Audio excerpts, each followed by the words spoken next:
And joining us in the studio this morning is Secretary to the Cabinet, Secretary Jose Rene Almendras. Secretary, thanks for your time. Thanks for joining us. Good morning, Jing. First of all, moving ahead, what's the objective of the panel? Top three. No, the objective of the panel is really to handle the transition, right? You had a peace negotiating group that started the framework, and part of the framework discussion is to perfect the details. There are annexes to the original framework which will require a lot of work, and we must compliment Secretary Gindeles and the OPAP team, as well as the negotiating team on both sides, for having taken it significantly forward from where it was. Now the issue is you need a group of people who's going to take that document, take it into transition till we get the law in place. So the committee, the transition committee, is quite critical. They are a group of people who will make sure that things happen as agreed. And it's not a perfect document when you come up with it. You need to tweak it as you go on. Right. The experiences in South Africa, the experiences in Northern Ireland, all show that peace is a journey. It's not a one-time overnight thing. There are many things that need to be adjusted as you move along.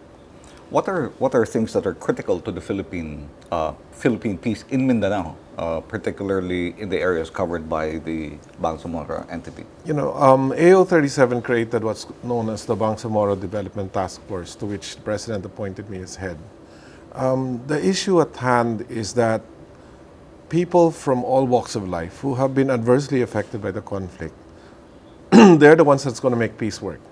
Yeah. It's not just the signatures that are signed in Malacanang. That's great. I mean, President Aquino has taken a tremendous lead and a sacrifice to make this happen.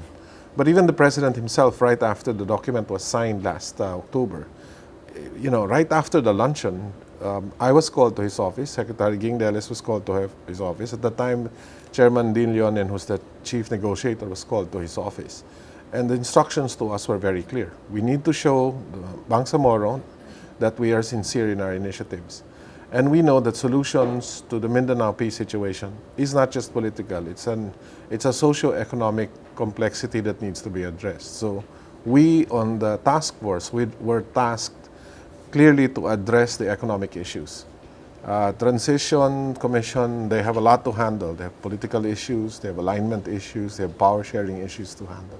But we are not going to wait until the final document is signed. The President said, I want to show good faith. I want to reciprocate the good faith that the MILF has shown him. And that's what the task was given to us through the task force that he formed. You're talking about the economy and you're talking about power sharing, very critical elements for peace in those regions. How are you going to do that? What can we do now that hasn't been done before? Maybe I should tell you stories about putting together Sajahatra. Okay. Sajahatra is a word that means peace, prosperity, and blessing. When we chose to use Sajahatra Bangsamoro, I thought it was a great omen to have found that word. What have we done? Just putting together the launching of Sajahatra Bangsamoro, I'd like to think that we have learned so much in how to work with the people in Mindanao and with those affected by the conflict. In planning for the President's visit to Maguindanao, which some people thought was not a very good idea. I mean, up to the last minute, a few people were telling me, why is the President going to go there? Isn't that a tremendous risk to go into to an area that was controlled by them? And let me tell you nice stories. A week before the President arrived, there were joint operations between MILF combatants and our own soldiers and our own PSG. They've learned to trust each other. They actually went on joint patrols to secure the area.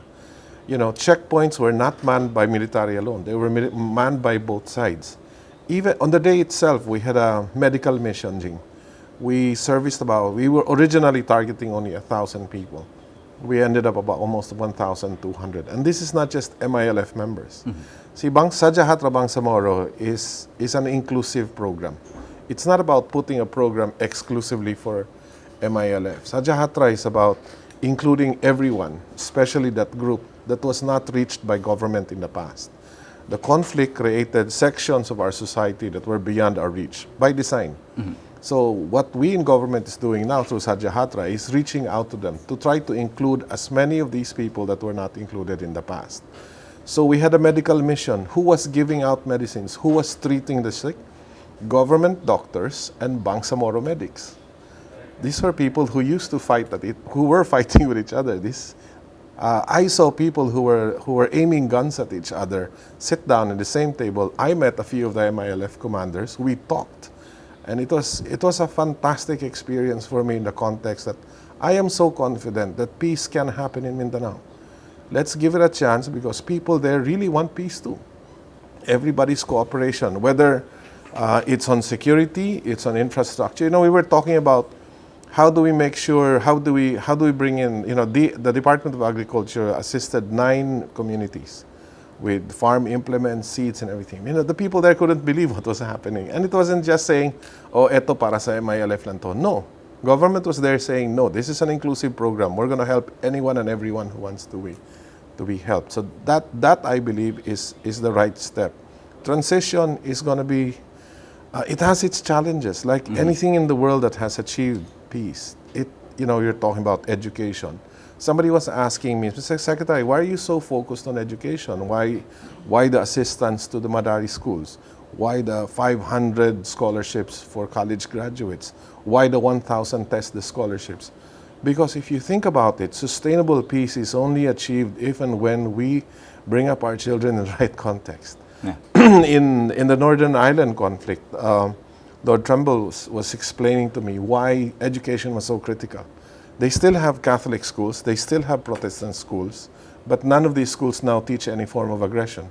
Both schools teach about cultural and religious sensitivities. And that's how we see the solution in Mindanao is going to be. So why wait for 6 months later? Let's do it now. So we're beginning to reach out and make sure that we include everyone that can be included. For the Transition Commission, what's your timetable like? Pardon? What's your timetable like, Secretary? I'm not directly involved in the Transition Commission. As a matter of fact, AO 37 specifically states, I will take my lead, our task force will take our lead from the Transition Commission. Okay. Our timetable in Sajahatra Bangsamoro is 18 months. In 18 months, we're going to reach 11,000 MILF members and a few other thousand indigenous people or those affected by the conflict. If you follow the framework agreement, the intention is to make everything clear Congress before the end of the President Aquino's term. So the Transition Commission has a tight schedule. They need to craft all these bills. They need to handle all these issues so that eventually we can have the bill in place and the referendum in place also. What happens in the meantime? Who polices the prospect of peace while this is being crafted? There's a peace commission. There are joint forces. I guess the realization for me is that policing peace is not somebody's job in Metro Manila. Yeah. It's about the people there on the ground. Yeah. And what I've seen there in the few weeks that I've been traveling there a lot has been very good. The cooperation is remarkable. I mean, to see, you know, you'd think that former rebels would be very afraid to give you a list of who their names are and things like that, right? But the sincerity has just been so overwhelming. I mean, the cabinet and the president was there, and right across us were the members of the Central Committee with their names. We met them, we shook hands. So to me, that's how you drive the peace situation. There will be obstacles along the way. You mentioned that. There will be people who may not want this to work. Right now, there are issues, the Saba issue, for example. How is that affecting the peace process? From my personal opinion, yes, there are going to be issues. There will be spoilers, as they've been called in Mindanao. People who try to throw in a monkey wrench here and there. It will affect that. It will affect maybe slightly timing, but the point is we're not about to step back and say we're going to let it stop. That's going to stop us from pushing through. The President's instructions are very clear. The President made it very clear his vision for Mindanao. And this is not just about Mindanao. I hope people realize, and I was explaining this to the people, to the government agencies in Mindanao when I was meeting them. The peace here in Bangsamoro or in the autonomous region is not just going to benefit the MILF or the former combatants or the Muslims. If we achieve peace in this area, this autonomous region, the benefits to Mindanao will be very significant.